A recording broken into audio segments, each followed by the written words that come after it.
So, hello, welcome back. And yes, we are still in the DA-62, and yes, this is the third video in the context of my Try&Fly. But the reason why I am making yet another video is that since we have been using the external GTN the last time when I attempted my Try&Fly, I thought, since I seem to have fixed the Navigraph issues, I think it is worth having a quick look at the Carenado G1000 implementation that seem to be now shipped with the latest versions of Carenado aircraft with Garmin 1000.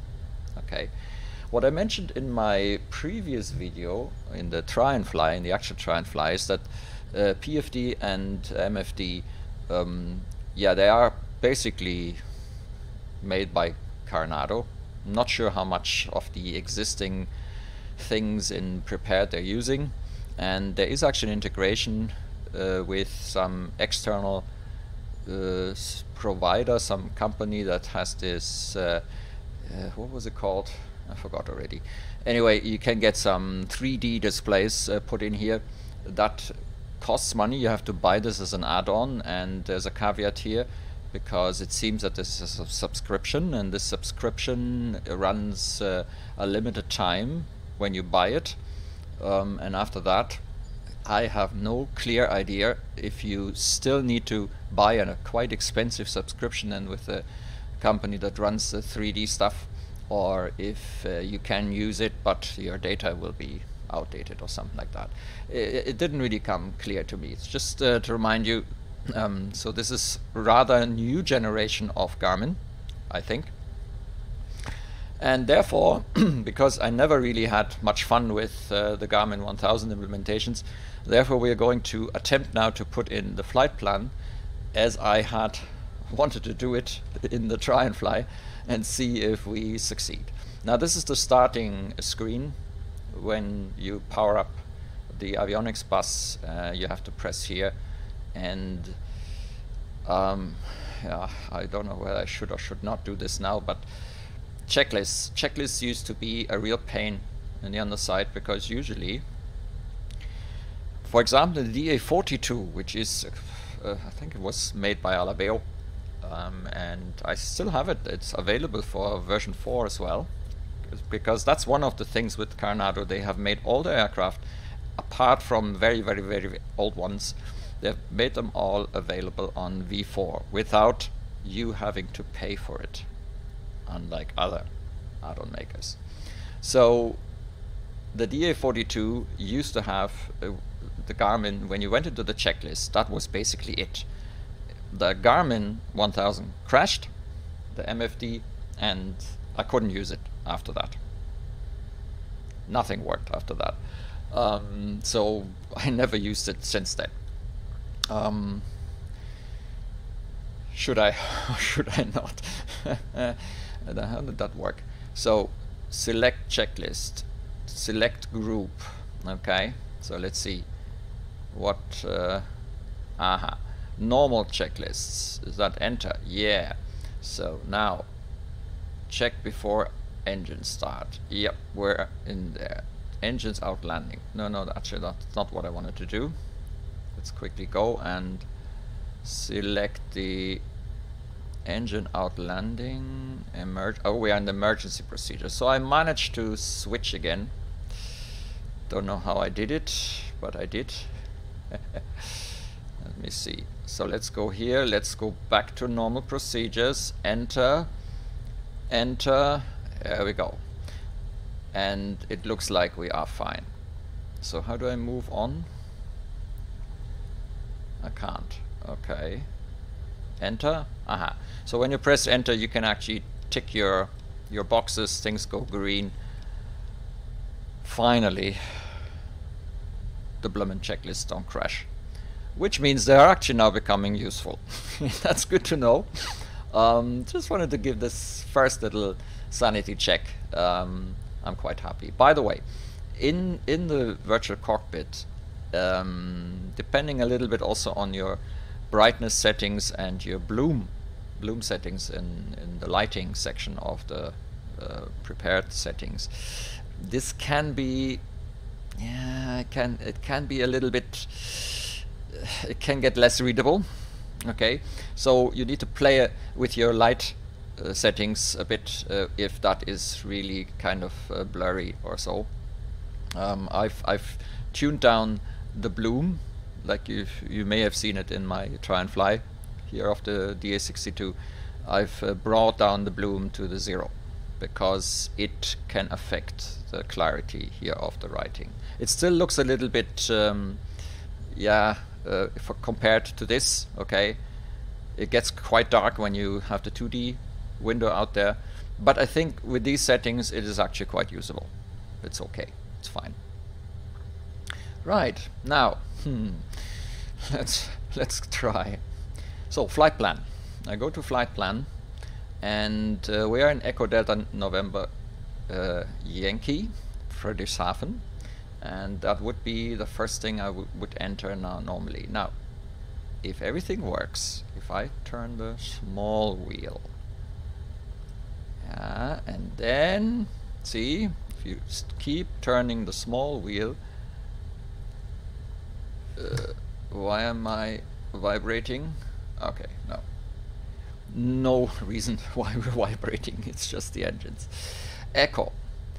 Now you can do this the sort of realistic way, either with this knob, but there's also another realistic way, and that is the keyboard. It's on Shift 3.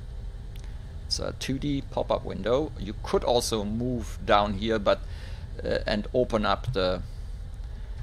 this here up. Hang on, this here. But let's say it's not exactly practical in all positions. So I think the pop-up window is probably quite a good option. So, and then I could add the echo.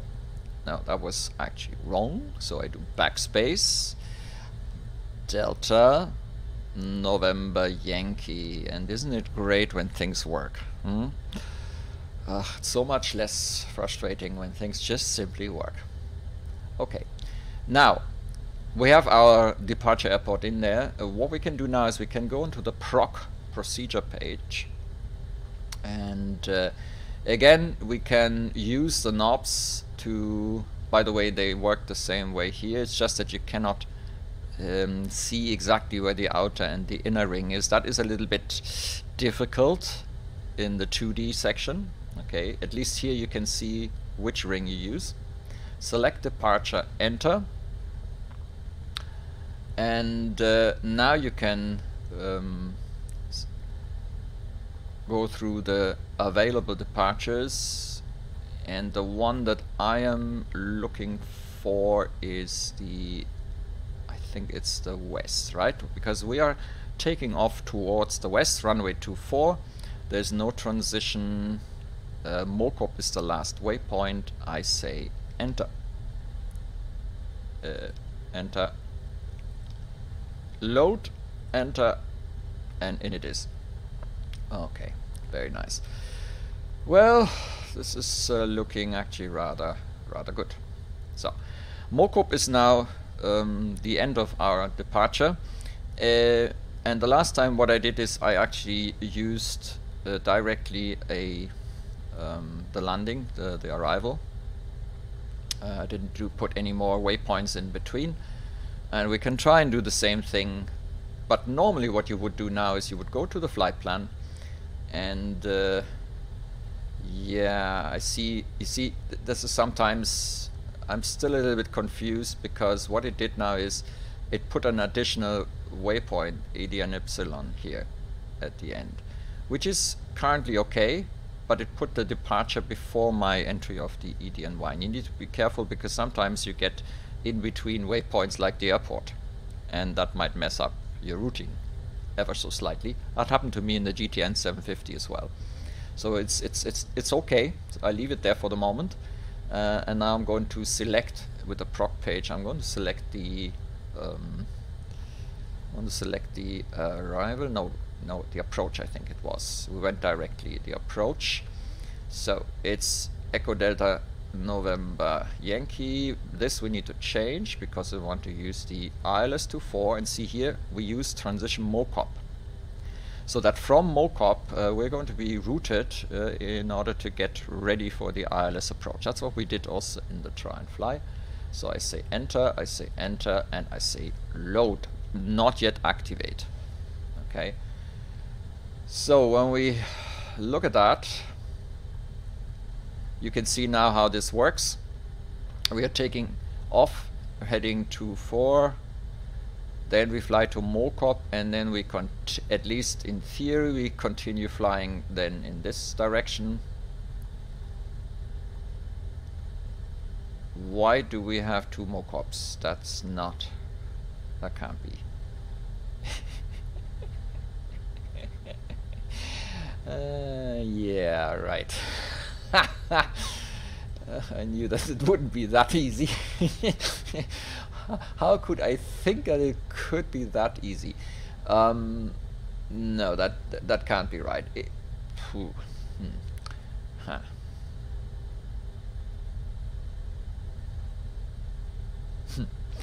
Okay.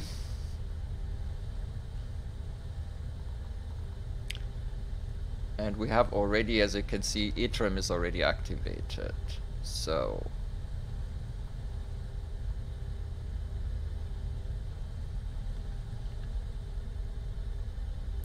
there can't be 2 MOCOPs. This is probably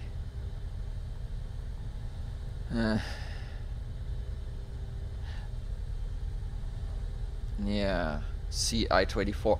This is most likely that is CI24. It's just it just doesn't make sense the way it displays this here. No, CI24 is here.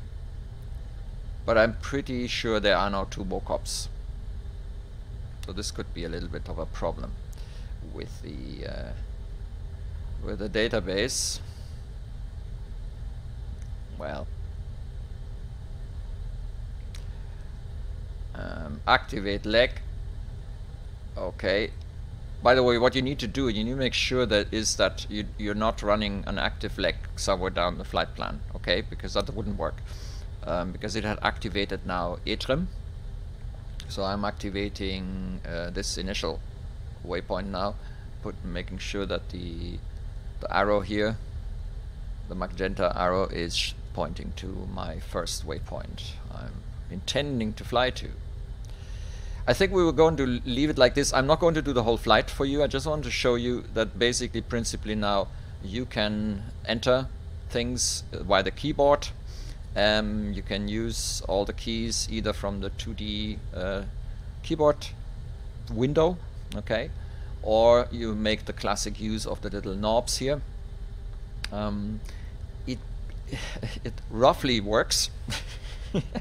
There's always things with the Carenado navigation that might not work as perfect, so don't expect everything to be 101% Garmin 1000 compatible as in real life. I think that is not the case. So we can be glad if we get a decent route, if we can follow this route, and that's the one thing I'm going to do in this video. Is I'm very quickly going to bring the aircraft now onto the runway.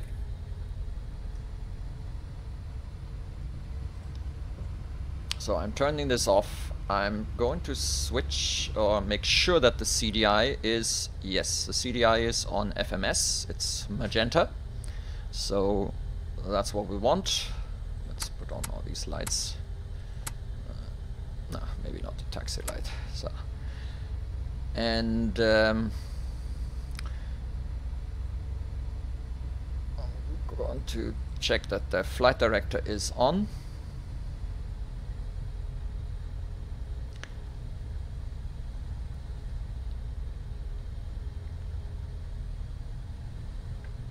Alright, because the one thing I want to check now is, because we had some issues with that, going to declutter. I'm going to bring in, zoom in so that we can see.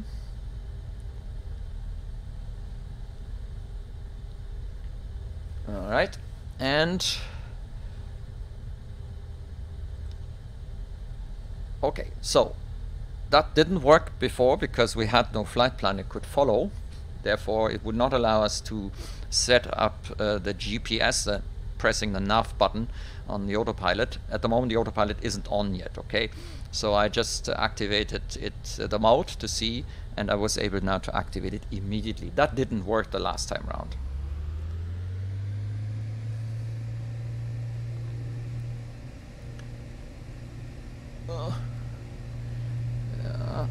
Yeah, I remember that we had some issues with steering on the ground a little bit.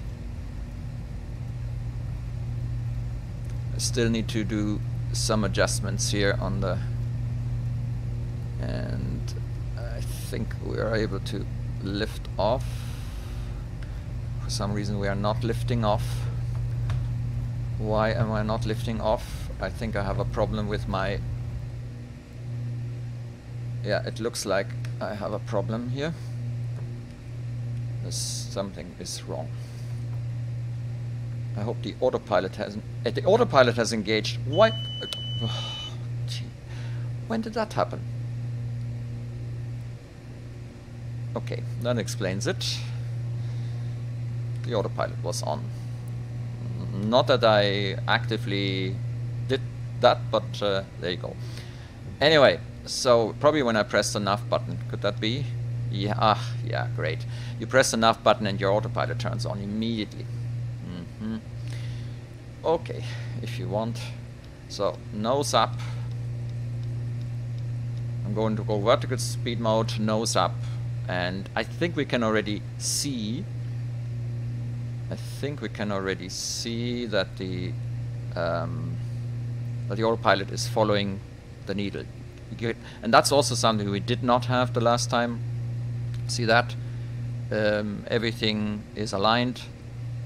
The deviation here is 0. It's on the course line.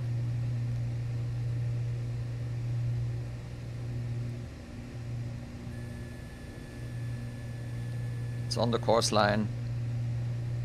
And seems to be following your flight plan as intended.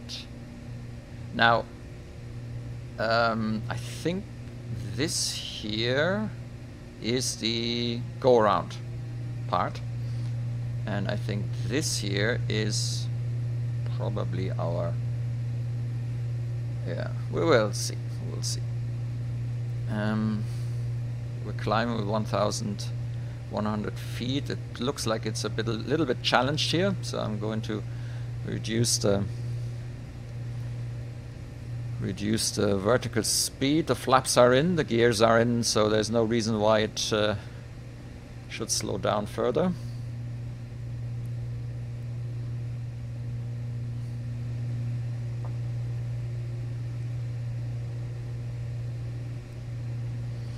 Oh yeah, and I haven't actually set an altitude.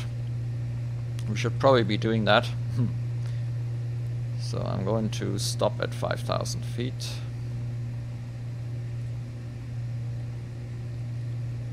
And what I'm waiting for now is that we hit this point here and then we are off to the right, I hope. And in order to make this a little bit faster, I'm going to use... No. Yeah. I'm going to use the... where is it? Tools, no, network, views, options, slew mode, simulation rate, 4 times. And as we can see, I didn't need this actually, but I will leave it on now. You can see now that we are nicely following our departure route to Mokop. So what a difference to what we had before.